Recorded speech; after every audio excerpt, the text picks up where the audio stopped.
Hindu temple of Pasupati.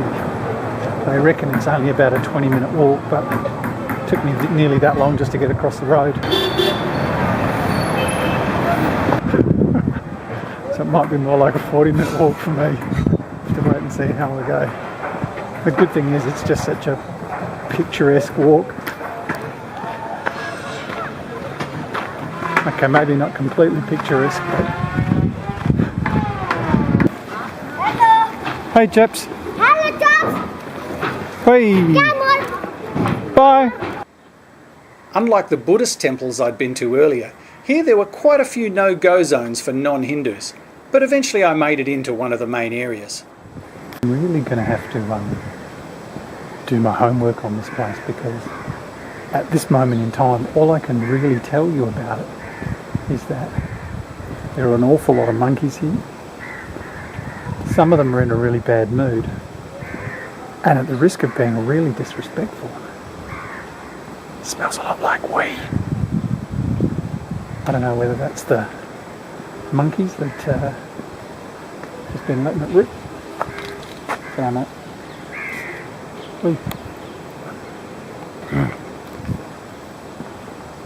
Or maybe the people, but yeah, it's very wee-like.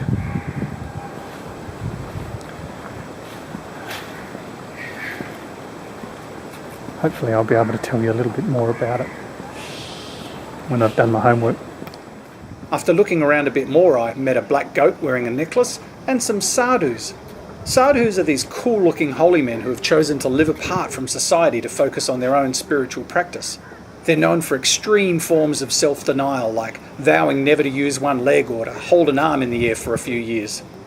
They're also pretty well known for charging dumb tourists like me quite a bit to have my photo taken with them, which, by the way, was completely worth it. I then made my way to what I think was the main entrance, over near the Bagmati River, where I stumbled across one of the many cremation ceremonies carried out there. The river is said to have highly sacred properties, so presumably it's a top spot for cremations. Hindus mostly cremate their dead, as it's supposed to help the spirit pass on to its next destination, rather than hang around with the leftover body. Once the body is on fire, it's left to burn itself out, and it's hoped that in that time the skull explodes to release the soul to heaven.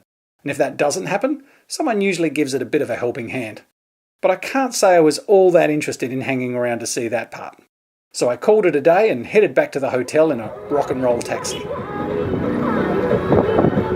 Normally I would walk everywhere, but I took a little bit of a wrong turn and couldn't be asked walking all the way back, so I got a taxi. And it was the most rockin' taxi ride I've ever had. Excellent music.